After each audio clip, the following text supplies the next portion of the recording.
ચાંદી એક એવી ધાતુ જેણે લોકોને રાતોરાત અમીર બનાવ્યા અને રાતોરાત રસ્તા પર પણ લાવી દીધા. આ છે ચાંદીની બે ધારી તલવારની કહાણી. આજે આપણે એ બે મોટા ક્રેશ વિશે વાત કરીશું, જેમાંથી એક જબરજસ્ત પાઠ શીખવા મળે છે. જરા વિચારો, કોઈ રોકાણ ફક્ત 2 મહિનામાં જ 90% જેટલું ધોવાઈ જાય તો આ સાંભળીને જ ધ્રુજારી આવી જાય, ખરું ને? પણ આ કોઈ કાલ્પનિક વાત નથી, આ હકીકત છે. ચાંદી આવું કરી બતાવ્યું છે. તો ચાલો સીધા જ જઈએ 1979માં. ત્યારે જાન્યુઆરી મહિનામાં ચાંદીનો ભાવ શું હતો ખબર છે? ફક્ત $6 પ્રતિ ઓન્સ. પણ પછી જે જાદુ થયો એ તો જોવા જેવો હતો.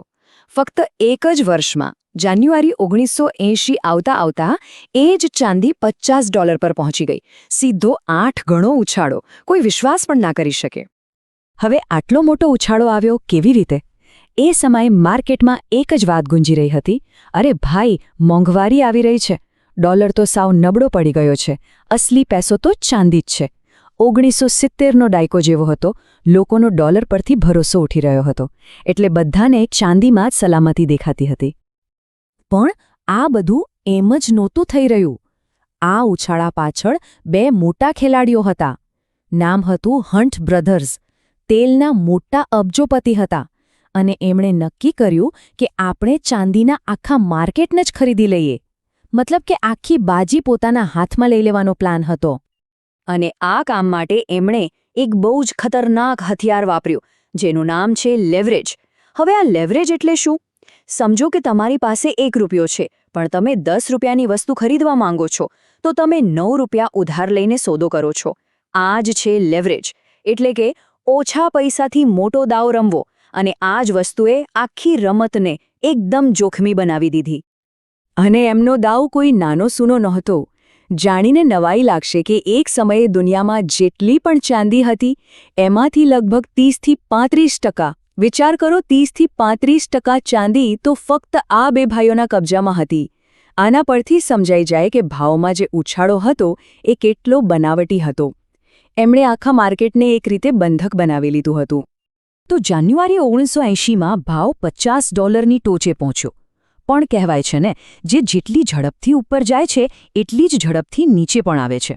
માર્ચ મહિના સુધીમાં તો ભાવ ગગડીને $21 પર આવી ગયો. અને પછી આવ્યો એ દિવસ, 27 માર્ચ, જેને ઇતિહાસ આજે પણ સિલ્વર થર્સડે તરીકે યાદ કરે છે. એ દિવસે જે થયું એણે બધું બદલી નાખ્યું. અચાનક શું થયું? એક્સચેન્જે એક જ ઝટકામાં નિયમ બદલી નાખ્યો. એમણે કહ્યું, બસ હવે કોઈ લિવરેજ નહીં. જેને પણ ચાંદી ખરીદવી હોય પૂરા પૈસા રોકડા આપવા પડશે. હવે વિચારો, હન્ટ બ્રધર્સની આખી ગેમ તો ઉધારના પૈસા પર ચાલતી હતી.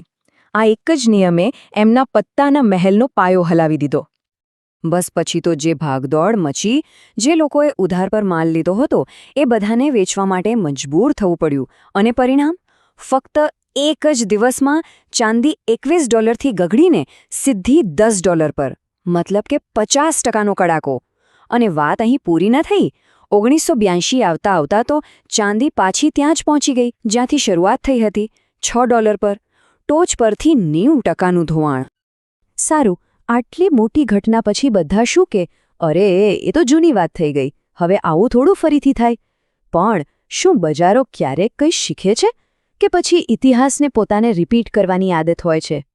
તો ચાલો ફાસ્ટ ફોરવર્ડ કરીને આવીએ 2011માં. ફિલ્મ એ જ હતી, બસ વાર્તા થોડી નવી હતી. 1980માં લોકો ડરતા હતા મોંઘવારી અને નબળા ડોલરથી.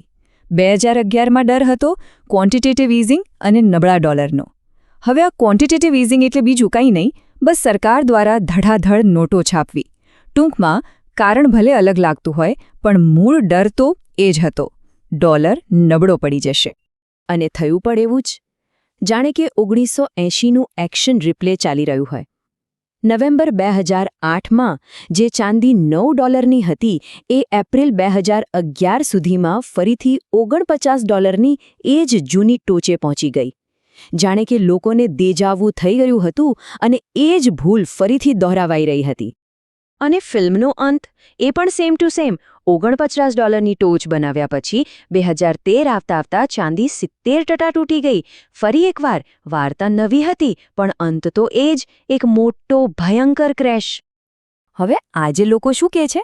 ના, પણ આ વખત તો વાત સાવ અલગ છે. હવે તો ઇલેક્ટ્રિક ગાડીઓ છે, એઆઈ છે, સોલર પેનલ છે. આ બધામાં ચાંદી તો જોઈએ જ જોઈએ. સાંભળવામાં તો આ દલીલ એકદમ સાચી લાગે છે, નહીં? પણ અહીં જે કડવું સત્ય છુપાયેલું છે. હકીકત એ છે કે ચાંદીનો ભાવ તેની ઇન્ડસ્ટ્રીયલ ડિમાન્ડ નક્કી નથી કરતી. ભાવ તો લિવરેજ માર્કેટ નક્કી કરે છે, એટલે કે સટ્ટા બજાર. યાદ કરો, 2011માં પણ આઈફોન અને સોલર પેનલ તો હતા જ ને, પણ એનાથી શું ચાંદી 70% તૂટતી બચી ગઈ? ના. તો આ ચાંદીના ક્રેશની એક ફિક્સ પેટર્ન છે. એને સમજી લઈએ. સ્ટેપ 1, એક જોરદાર વાર્તા બનાવવામાં આવે છે. સ્ટેપ 2, માર્કેટમાં ખૂબ બધું લિવરેજ એટલે કે ઉધારના પૈસા આવી જાય છે. સ્ટેપ 3, અચાનક કોઈ નિયમ બદલાય છે કે કોઈ મોટો ઝટકો લાગે છે. અને સ્ટેપ 4, બૂમ, એક મોટો ક્રેશ થાય છે. એટલે દર વખતે વાર્તાનું કવર પેજ બદલાય છે. 1980માં મોંઘવારીની વાર્તા હતી, 2011માં ક્વોન્ટિટેટિવ ઇઝિંગની, અને આજે એઆઈ અને ઇલેક્ટ્રિક ગાડીઓની વાર્તા છે.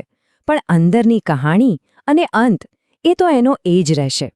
જ્યાં સુધી લિવરેજનો ખેલ ચાલશે ત્યાં સુધી આવો ધમાકો થવાની શક્યતા હંમેશા રહેશે.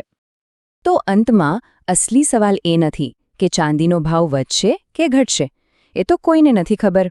સાચો અને સૌથી મોટો સવાલ એ છે કે જો ઇતિહાસ ફરીથી રિપીટ થયો અને ચાંદીમાં ફરી એક મોટો ક્રેશ આવ્યો, તો શું આપણે એમાંથી બચી શકીશું? આ સવાલ પર વિચાર કરવો ખૂબ જ જરૂરી છે.